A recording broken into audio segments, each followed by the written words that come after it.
We're live when you're ready. That's all right. We're good.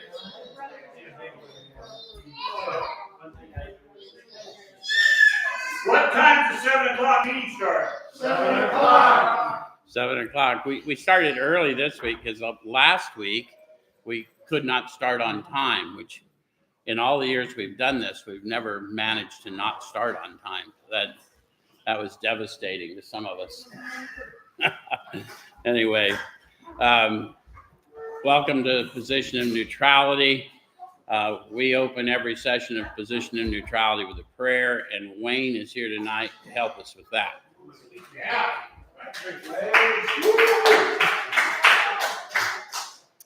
I forgot that was my job. Heavenly Father, we just thank you for your presence. We thank you for the life that you've given us. We thank you for your blessings. We thank you for the opportunity to serve you and to just run out into the world and proclaim your name. We ask for power to do so. In Jesus' name, amen. Amen. Thank you, Wayne. To those of you who started joining us perhaps in the last 8 or 9 months, or any time up until now in the last 8 or 9 months, we now do this session from my home until we find another venue. So that's why the camera angles and the lighting and all of those things are a little odd to those of you. I get those comments from people around the country that, we look like we shot it in a basement. Well, not really, but in a living room, we did.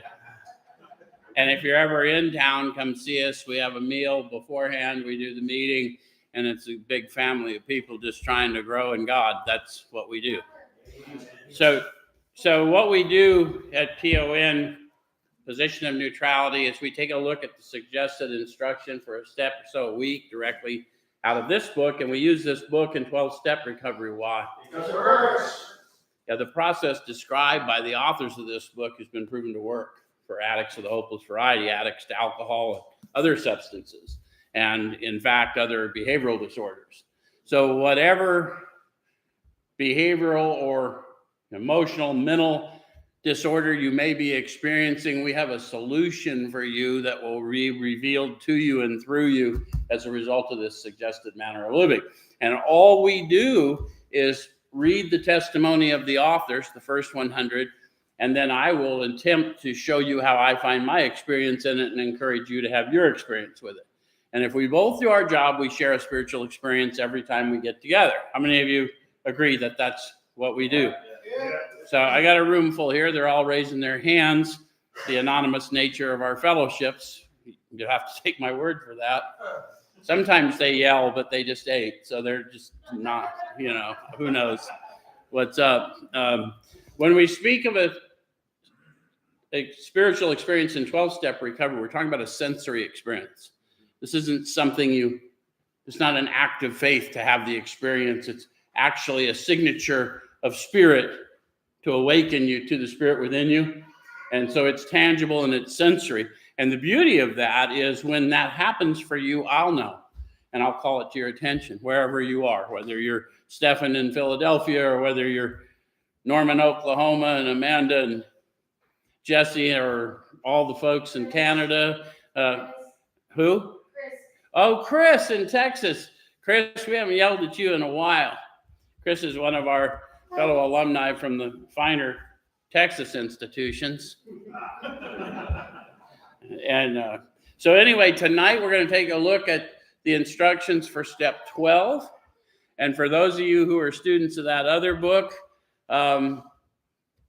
think about the book of Acts. Because by the time you're in step 12, you're walking out the Acts of the Apostles. Make sense? Okay. Now I'm going to speak to you in Alcoholics Anonymous for an hour.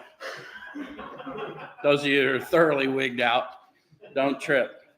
Okay. So chapter 7, working with others. Practical experience shows that nothing will so much ensure immunity from drinking as intensive work with other alcoholics. It works when other activities fail. So let's dissect that. There's some promises there. There's some conditions there. Anyone catch promise or condition? Other activities will fail. Yep. There's a certainty to that. It works when other activities fail. Not if. In the unfortunate event that. It doesn't say that. It says it works. What is it that it is? Intensive work with other alcoholics. So what was the main purpose of this book? To show others precisely how we recovered. So what does intensive work look like? Me sitting down with a book showing them how I find, right? That's what we do. It isn't going to meetings. Going to meetings is great. Go to 90 and 90 and do the steps. But going to 90 and 90 will fail. This doesn't. Does it make sense? So then it says this is our 12th suggestion, which means the 12th suggestion follows. It's not the selfish reason why I do this. Because remember, we're working towards selflessness. So it's going to be a selfless reason, but as a human, what I gain is insurance. Nothing so much ensures immunity as intensive work with others. So I do it even though I know self is present. I have an expectation. Anyone else? Okay. So then it says this is our 12th suggestion. Carry this message to other alcoholics. How does one carry a message?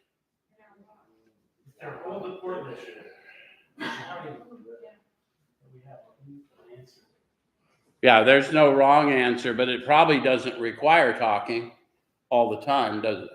No, it requires listening half the time. Or more, right? It's often people sitting back knowing the experience of me and then having a different experience of me and needing an explanation. And that's not consciously what happens. It's just what people start to see, that there's something different about the likes of me. So you can help when no one else can. You can secure their confidence when others fail. Remember, they're very ill. Who knows that besides people like us who have been in that state of delusion? Nobody. There's all kinds of trained people cannot get there. And that's not about a license to be mean. It's about a license to be frank. Right? Because I owe you nothing less. If you encounter me and want to know what I got going on, I owe you nothing less than the truth. Not my truth, not your truth, the truth. Yeah? So it says, remember, they're very ill. Life will take on new meaning. How many of you have needed life to take on new meaning? How many of y'all been sober a while? Periodically, life's going to have to start meaning something. Okay. It's a manner of living. That's why we want you to understand the goal of 12-step recovery was never to get sober and not pick up no matter what. Nowhere in this book will you hear that. What the goal of this was to awaken spiritually and then carry the message of how this manner of living awakened that spirit in you for their sake. Does that make sense? So to watch people recover, to see them help others, to watch loneliness vanish, to see a fellowship grow up about you, to have a host of friends, this is an experience you must not miss. Notice how they described all those sights and then described it as an experience. Do you know why they did that? How many of you have a new way of seeing today? A new way of hearing today? How many of you authenticate what people say by the way it makes you feel when they say it? See, I know that they've recovered oftentimes before they've recovered because I've been told that in the spirit, and I get to speak that to them. Any of you ever contemplate how you suddenly got sober and why that day? Tell me all the things you did to prepare for that launch. The likelihood is we can't, right? So he says, we know you'll not want to miss it. Frequent contact with newcomers and with each other is the bright spot of our lives. Then it says, perhaps you're not acquainted with any drinkers who want to recover. Do you think that's true? And Yeah, the guy that I took the detox today. well, and Sean says that, but the truth is we don't even know that he doesn't desperately want to recover. If he's anything like me, I desperately wanted to recover, even though I had no outward action manifested to show it. So you can easily find some by asking a few doctors, ministers, priests, or hospitals. They'll be only too glad to assist you. Don't start out as an evangelist or reformer. What are they warning us about? Hallelujah. Yeah. Demon run. Doesn't work.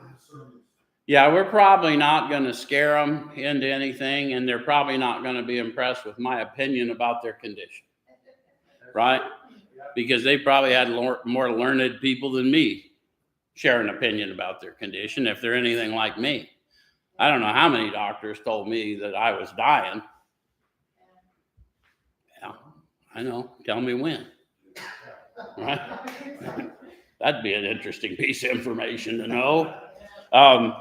Unfortunately, a lot of prejudice exists. You'll be handicapped if you arouse it. Handicapped in what? See, they're always looking, just like we were looking, for an attitude of intolerance for people who are not doing something. Are you ever a smoker and then you weren't a smoker? Yeah. Didn't she just hate you? Because if you have it removed, you're not bitchy. But if you really are trying to quit and you're doing the lozenges, anyone gets near you, oh, that stinks. Well, dude, that smelled like you for the last 8.5 years. None of us likes an attitude of intolerance. And so they're just talking about it. Our work is about winning friends, not arguments, right? So ministers and doctors are competent, and you can learn much from them if you wish, but it happens that because of your own drinking experience, you can be uniquely useful to other alcoholics. They use interesting words. They didn't say you will be, they said you can be. So I'm assuming they expect me to prep in some way. Maybe take the steps, learn the facts about myself, so I can be a proper witness to what's been done for me, right? So cooperate, never criticize. To be helpful is our only aim. When you discover a prospect for Alcoholics Anonymous, find out all you can about them. How do you do that? Ask questions and listen. Yeah, that's it. We're going to have to start a conversation without an assumption, aren't we?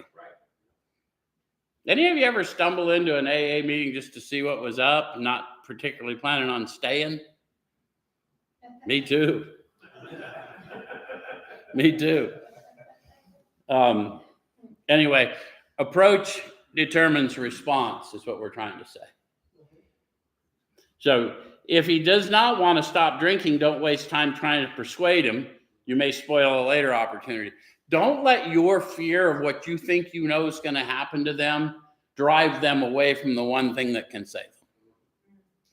That's what they're cautioning us about. Because we think we can save them from an experience and we can't. But we can point them to the one who can, but we're going to first have to have a dialogue that's open. So this advice is given for his family also. They should be patient, realizing they're dealing with a sick person.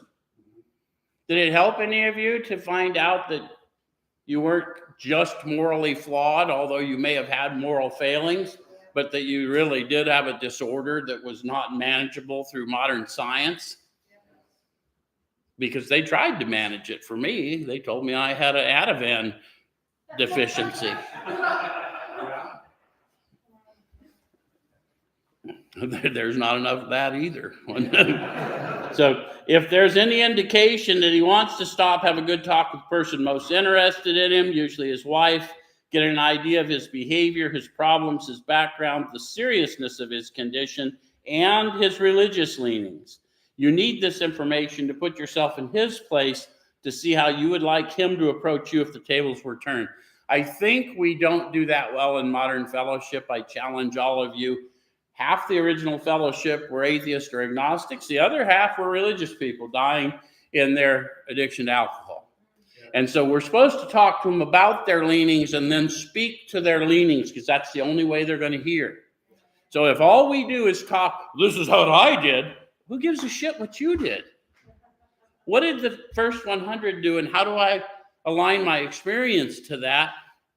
Did I look at how I would like to be approached if I were them? Because I've had to approach a lot of people that were extremely religious, and they have been approached by people who are extremely AA fellowshipy. And guess what happens? The same thing that happens to people who are extremely AA fellowshipy, and they go talk to someone with religious leanings, and everything seems to be counter to everything they hold true. And who am I to decide who lives and dies because of their beliefs? When this process guarantees, regardless of our beliefs, our experience will change our mind. Right?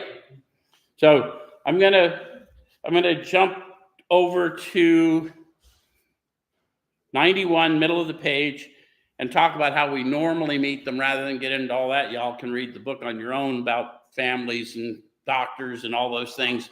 But we usually are going to meet them in meetings, right? So they start out saying, see your man alone if possible. Yes.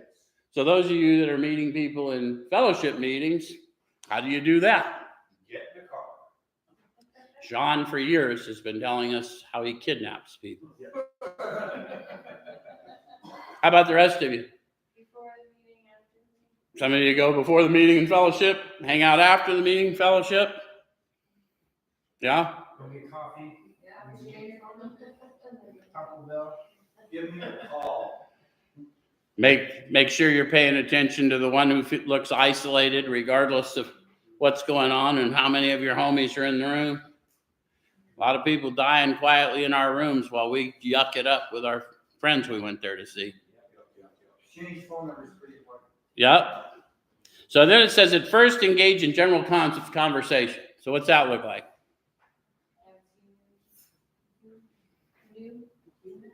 Been here before?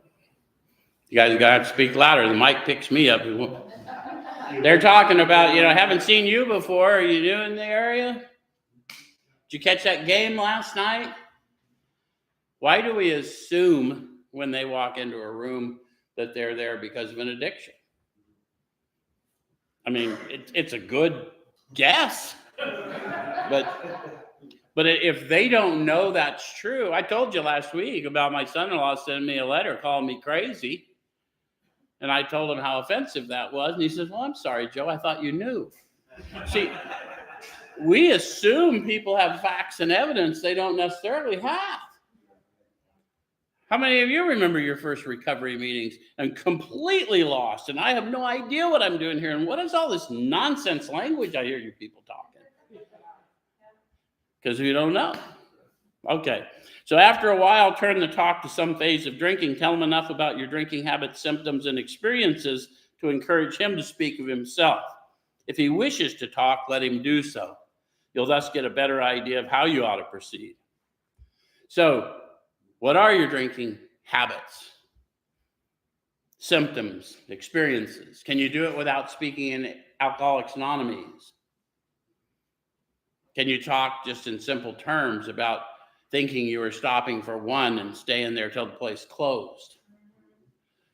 Thinking you were going to get home for the holiday and getting home sometime after spring break. Right? We can describe the phenomenon of craving without talking in clinical language. We can talk about our loss of control and how baffling it was without prejudicing them with language. Does it make sense?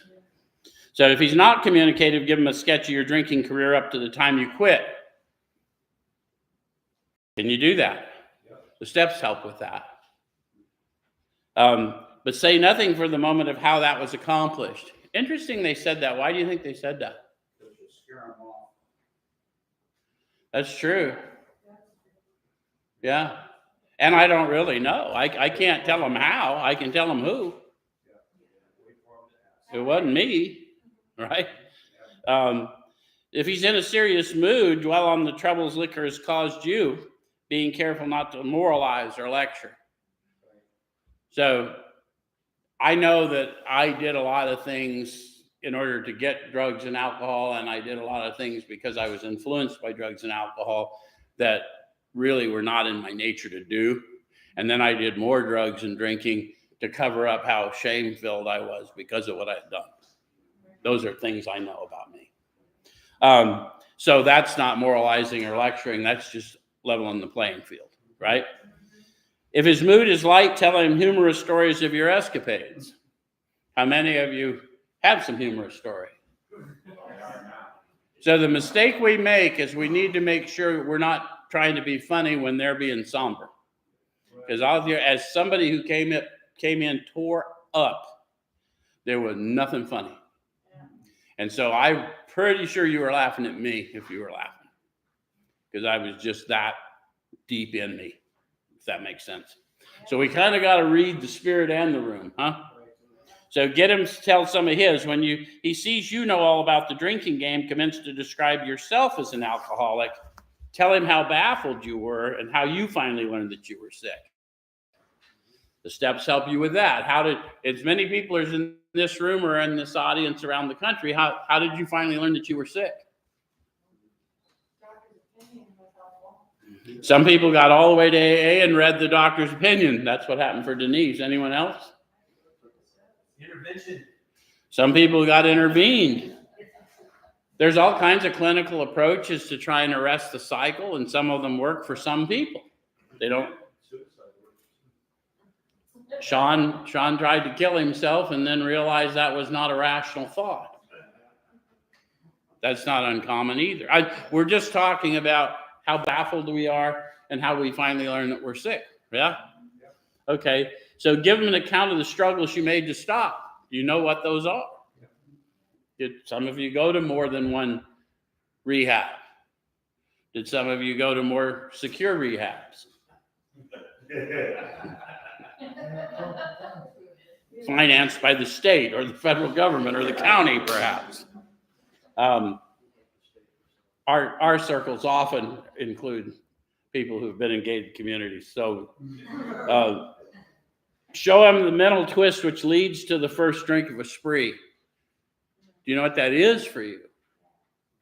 Will you recognize that lie when somebody says it to you and is asking for help? How many of you, the excuse really didn't matter? The insanity's on. I don't need a reason. Okay, we suggest you do this as we've done it in the chapter on alcoholism. If he's alcoholic, he'll understand you at once. So let's test the theory. The chapter on alcoholism, more about alcoholism, they tell us some stories. They talk about a jaywalker. And they said, substitute your alcoholism for that jaywalker running in front of cars and getting hit and getting progressively more and more hurt and still not stopping. Does that fit? They talk about Jim, the car guy. He didn't drink till he was in his 30s. And then he found out he was fairly good at it. And he was so good at it that he drank away a dealership that he owned. And so he had to go to work for the dealership he once owned. It says on his way to work, he was a little agitated.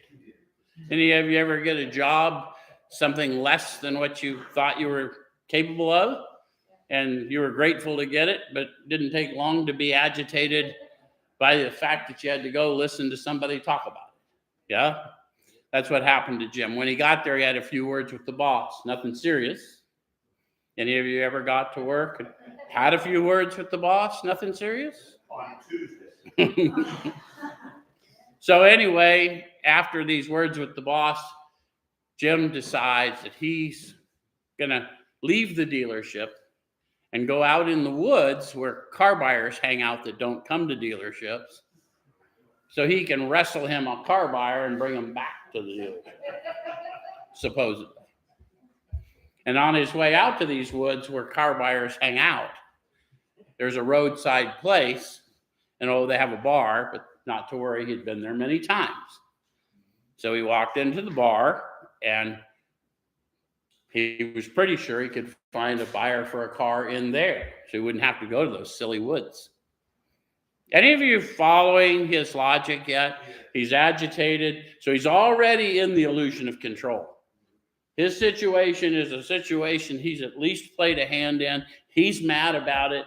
He's barking at other people. Now he's avoiding his responsibility. Now he finds himself in a bar and he orders a sandwich and a glass of milk. And then the thought comes to him that if he were to order another sandwich and another glass of milk, he could pour a shot of whiskey into the milk and it would not hurt him on a full stomach. Yep.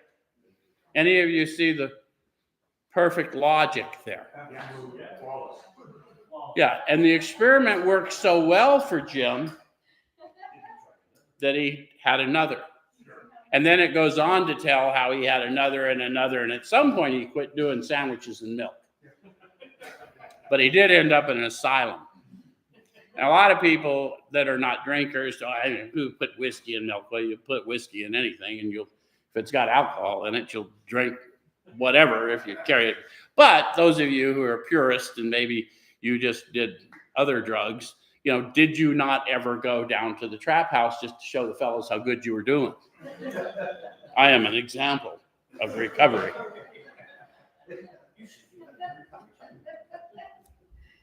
Anyway, so if you relate to Jim, if you relate to the jaywalker, the other fellow was a business guy. The AAs talked to him. He wasn't that bad yet. Yeah, I understand. I appreciate your full disclosure, but I'll just not pick up no matter what. Thank you very much. And what ends up happening is after some period of time, he walks in and just casually picks up a drink, and then he comes to 3 days later in a cab. And he ends up back in the hospital, and he encounters the AAs yet again, right? Okay. And they laugh at him. Yeah. Right, which is what we do. So then it says that you're to match my inconsistencies, their inconsistencies with some of your own. So if some of you are doing that, now we're there. We're fishing. Now you're on the hook, right? So congratulations, you've caught alcoholism. And then it says, if you're satisfied that he's a real alcoholic, so how would I know if you're a real alcoholic? That's very specific. Page 21, 22, 20, right? What about the real alcoholic? More or less, seldom mildly intoxicated, always more or less insanely drunk. Because Sean came in and told us today that one of his fellows, when he got him to detox today, was it what, 2.3? No, 3.33. Oh, see, and that's really an achievement, to be upright and conscious over 3. And pulling weeds. Okay, good garden. So all we're saying is we're insanely drunk, like medically should be in the hospital. And yeah. Anyway, they go through a whole list of things, real Dr. Jekyll, Mr. Hyde, that type of thing. So if we're satisfied, then begin to dwell on the hopeless feature of the malady. No matter the need or desire that you can manifest, if you are this guy like I am this guy, you will not at a point be able to bring to consciousness that suffering, that humiliation of even a few weeks ago, and you'll end up exactly where you are or worse. And not because I know anything about you, but because I know a lot about me. Okay? So it says, show him from your own experience how the queer mental condition surrounding that first drink prevents normal functioning of the willpower. So do you know that from your step experience? Like you had every reason to not drink. You knew it wasn't going to turn out well. And yet somehow, for no reason or for a trivial reason, off you were again. Okay. So don't at this stage refer to this book unless he's seen it and wishes to discuss it, and be careful not to brand him as an alcoholic. They really want us to check ourselves because my opinion of their condition is the least important thing they need to know. Does it make sense? Doesn't matter what I think I know about them.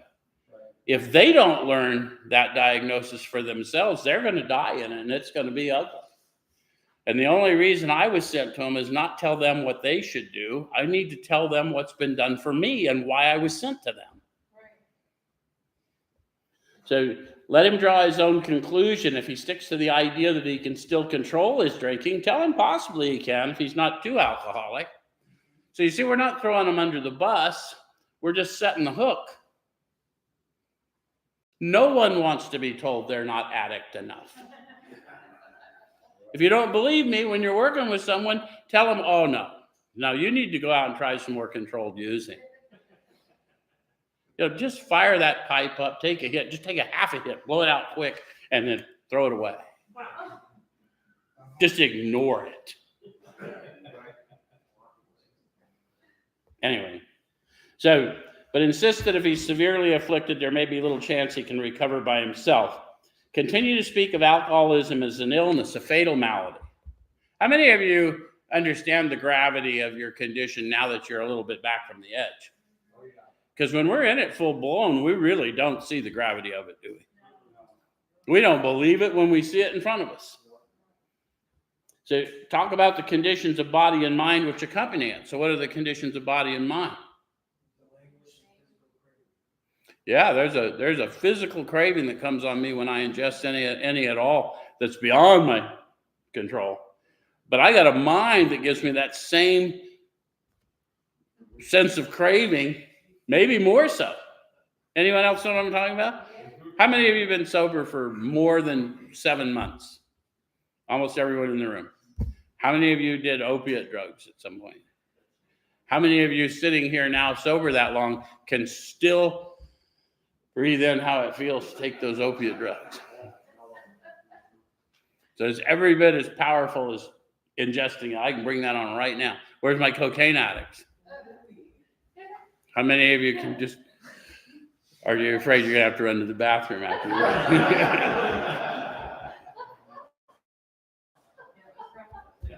I'm just checking. Get his attention, keep his attention focused mainly on your personal experience. Explain that many are doomed who never realize their predicament. I'm a good witness to that because I've seen many go out for one last hurrah and not survive it.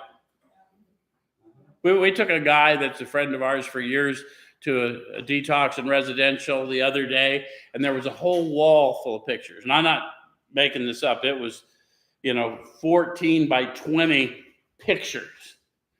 And then he said, who are those, graduates? And I says, nope, those are the ones that blew out of treatment and died in that week after.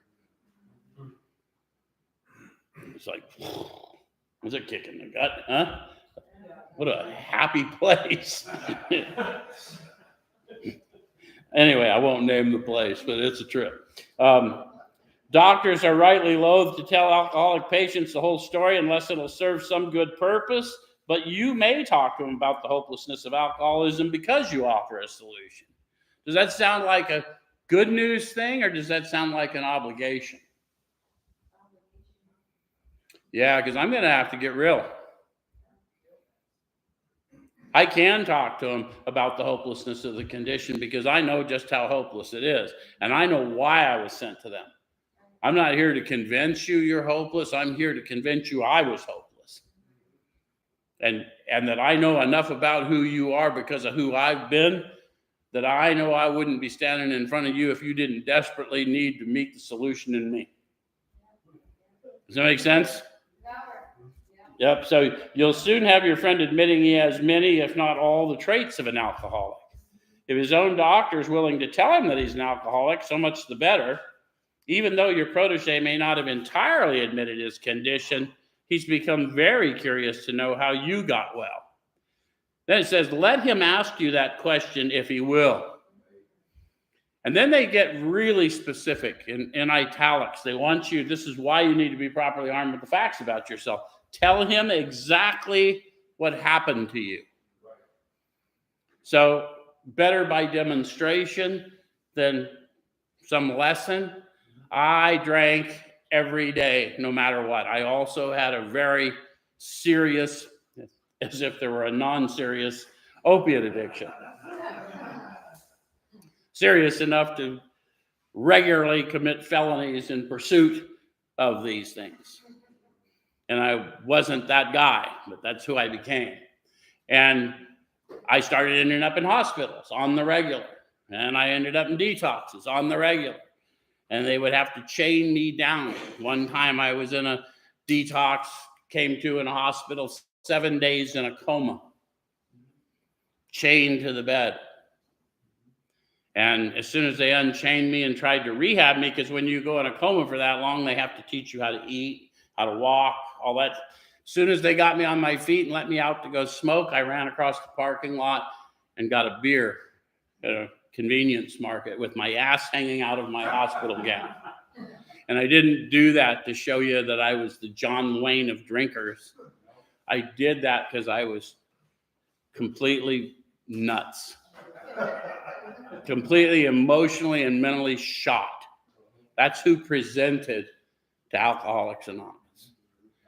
And a fellow who knew this solution came into yet another detox I was in, and he walked in there and he spoke out of this book like I'm speaking to you now, and he made sense of it in ways I'd never heard made sense.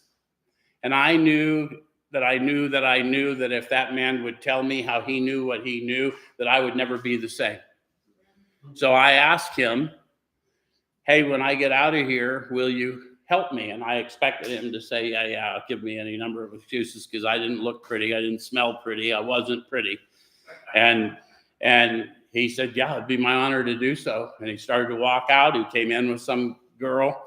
And about halfway across, it was a lockdown unit. By the time he got about halfway across the room, he spun around and he goes, on second thought, you don't look very good. You better call me before you get out.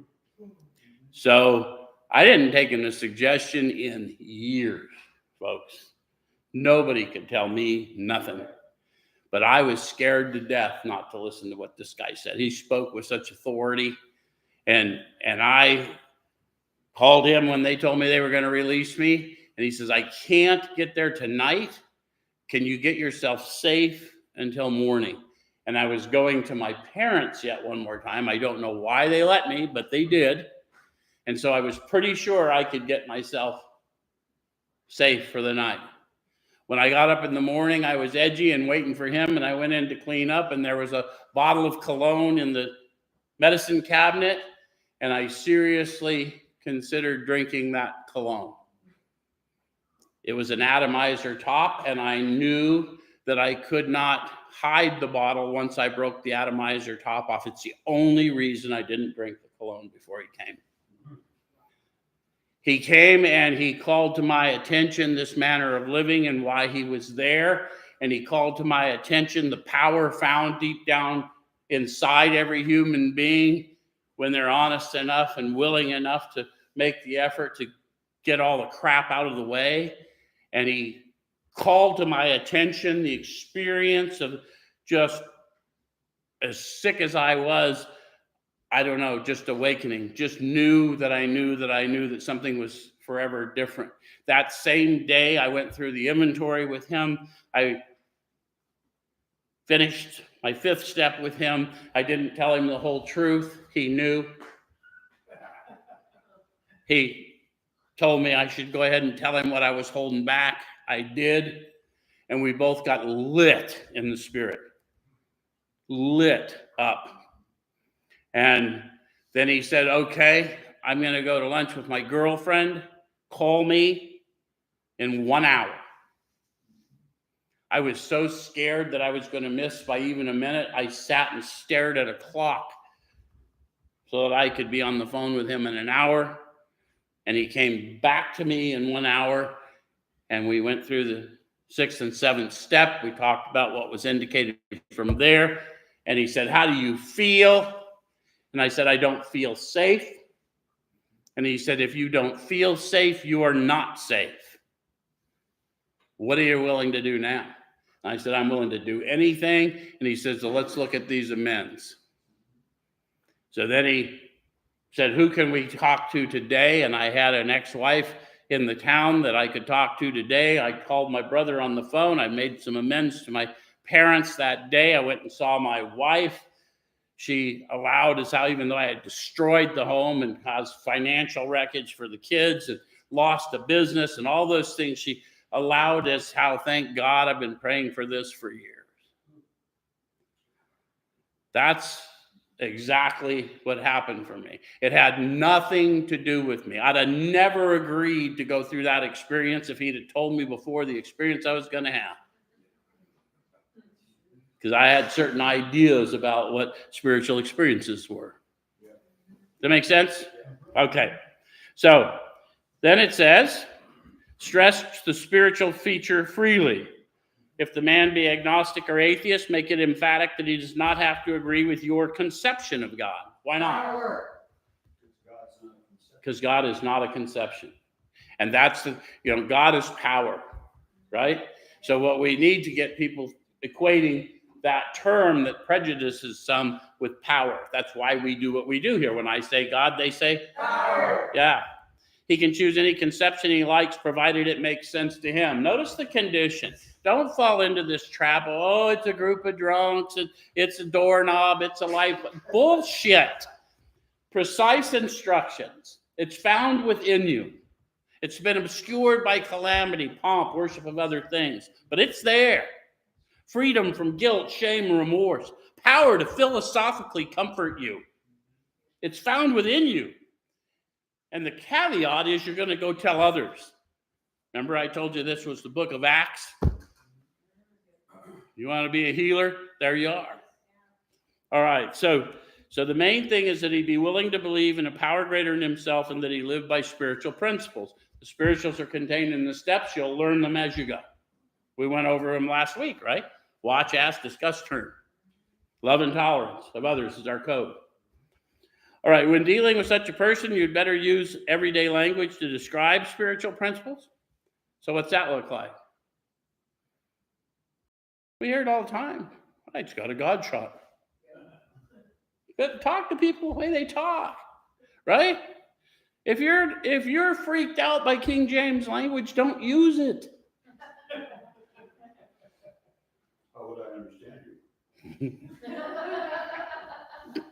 Well, those of you that have been watching me do this for a while, I gave you some simple prayers years ago.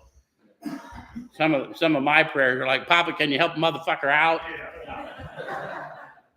Because that's how I got here, tore the fuck up. There is no use in arousing any prejudice he may have against certain theological terms and conceptions about which he may already be confused. Don't raise such issues no matter what your own convictions are. I'm going to attempt to educate you on my experience, and you may be offended by my experience, but understand I'm not telling you yours. I'm simply sharing mine. And I've done a deep dive in lots of spiritual teachings since the days I first rolled in here. And I'm unapologetic about that. But I'm still not telling you anything. I'm just sharing my experience, and I challenge anyone to be a better, expert on my experience than me. So your prospect may belong to a religious denomination, and his religious education and training may be far superior to yours. In that case, he's going to wonder how you can add anything to what he already knows. But he'll be curious to learn why his own convictions have not worked and why yours seem to work so well. Many people that are in the church will meet those people that can cite scripture and still can't do what it says. And there's a lot of people in our AA rooms that can quote our book and don't do what it says. And I would suggest if you're not a doer, then you ought to keep quiet. Because if you're doing it, that'll speak loud for you. Make sense? You don't have to. You want to know who's getting free in Alcoholics Anonymous? Look at the ones that are out taking people through the steps in the courtyard of a dumpy halfway house.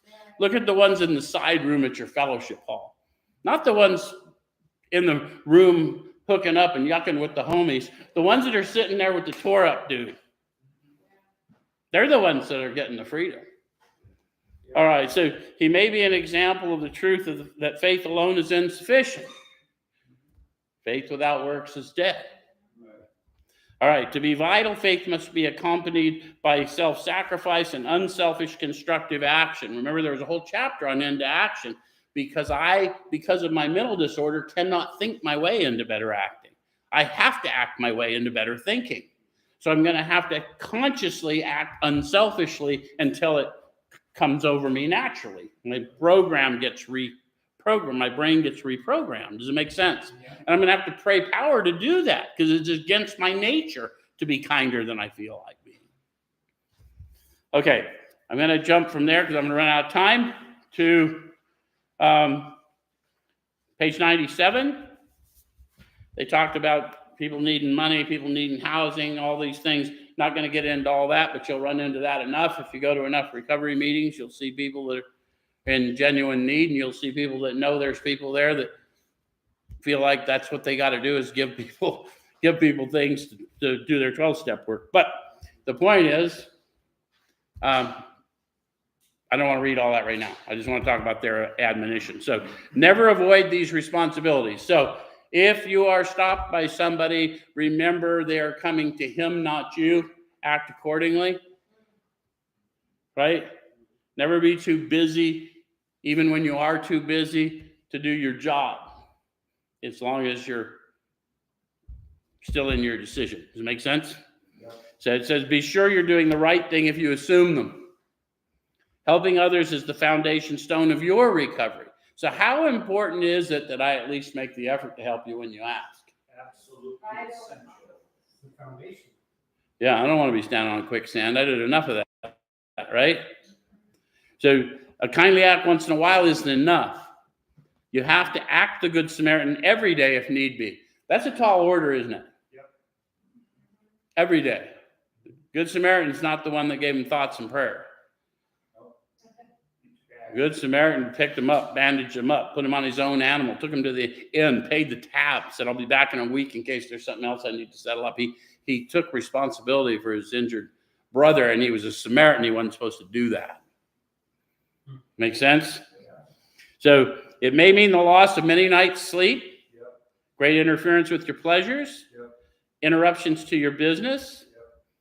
Do you ever hear your own excuses when somebody calls and you know? Any of you ever had that happen? Oh, I was just gonna. How many of you have blown them off and gone and done that and then had a shitty time doing whatever it was you're doing? And how many of you have answered the call cussing all the way and then thanking God all the way home for letting you participate? So that we learn that way, right? Okay, so it may mean sharing your money in your home, counseling frantic wives and relatives, innumerable trips to police courts, sanitariums, hospitals, jails, and asylums.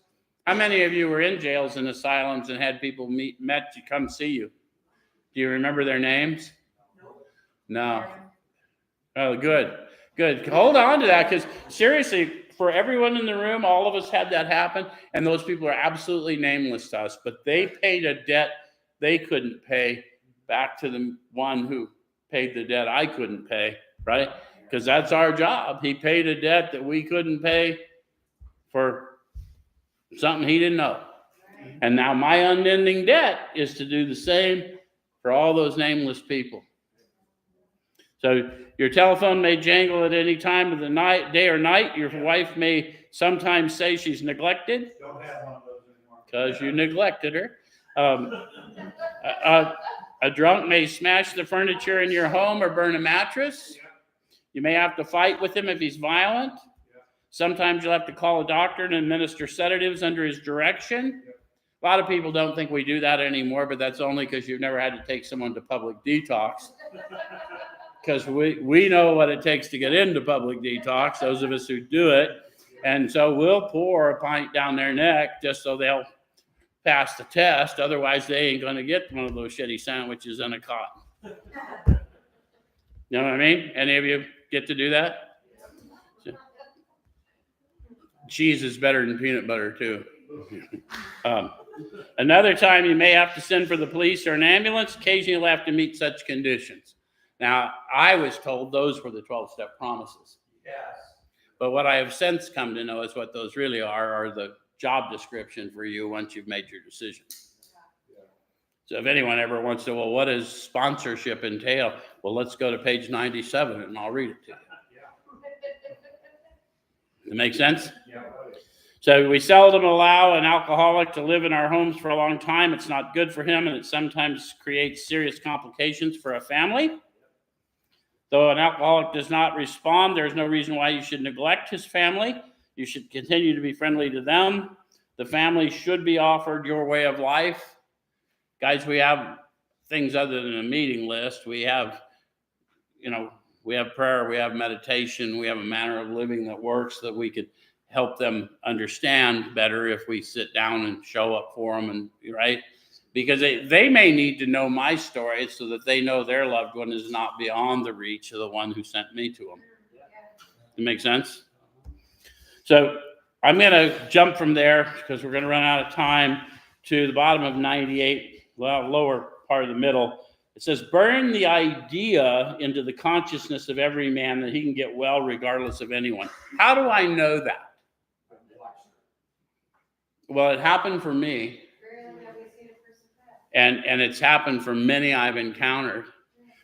But what's more important to me is, do you know how to burn an idea into someone's consciousness? If you're not awakened in the spirit, you lack the power to do so. Because when they're talking about burning some idea into consciousness, they're talking about speaking to them with spiritual authority. And if you're not in the spirit, you cannot transmit what you don't have. Does it make sense? That doesn't mean you can't have it, but if you're not awake to it, you're just not awake to it. So the only condition that he trusts in God and clean house, which the first step of action is going to be that house cleaning. And then that's simply lining up what the real house cleaning is, the making of amends and the life and service to others. Yeah? All right. So I'm going to jump from there to, I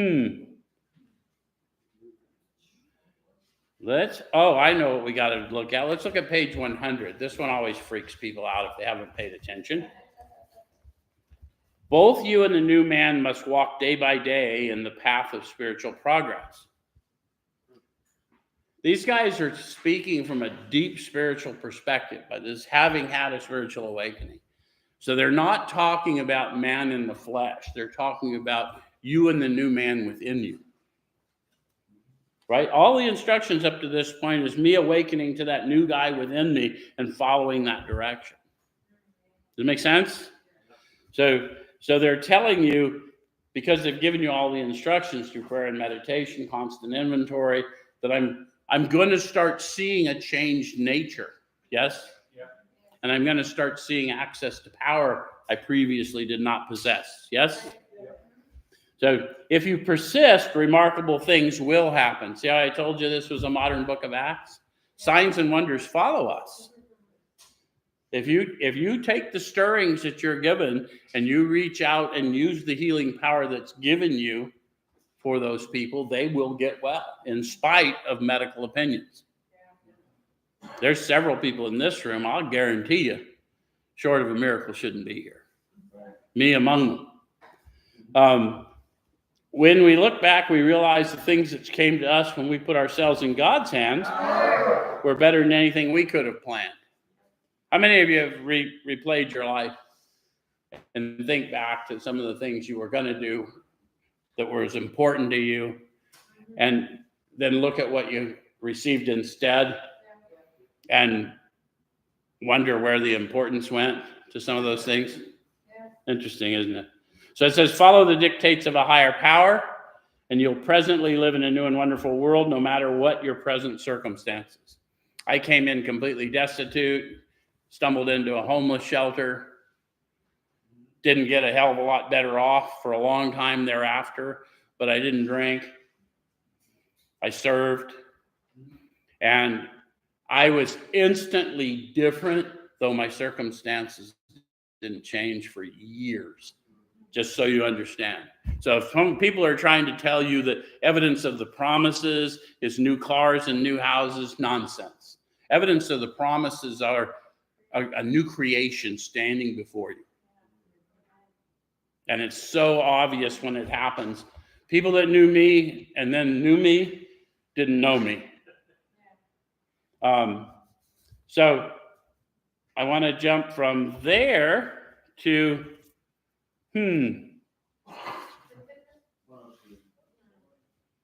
let's we're not going to have that much more time. So 102, what our job is. Your job now is to be at the place where you may be of maximum helpfulness to others. So guys, don't believe the things that you've heard over the years from people who haven't done what's required, that you can't go places, you can't do things. If you're not spiritually fit, you shouldn't be doing any of it. But if you are spiritually fit and you're led to go, here's what it says. Never hesitate to go anywhere if you can be helpful. You should not hesitate to visit the most sordid spot on earth on such an errand. Gas on my shoulder. It is quite sordid, but there's numerous people in this room tonight who got awakened on a prison yard. Fairly sordid places. There's a lot of people that have walked into trap houses where weapons were there and no one was in their right mind because someone made a phone call and I knew it was time to go get them out. Right? And I knew the God who sent me in was going to bring me out. Does that make sense? So it says, keep on the firing line of life with these motives and God will keep you unharmed. What we're telling you is walk it out. The power of healing, although through you, is not of you, but to prove that to yourself, take it out for a walk, because that's what step 12 is all about. Wake up and serve. Hands and feet of God. If you don't believe in God, you will when you've been walking a minute, right? So next week we're in 1. See you then. All right. We'll see.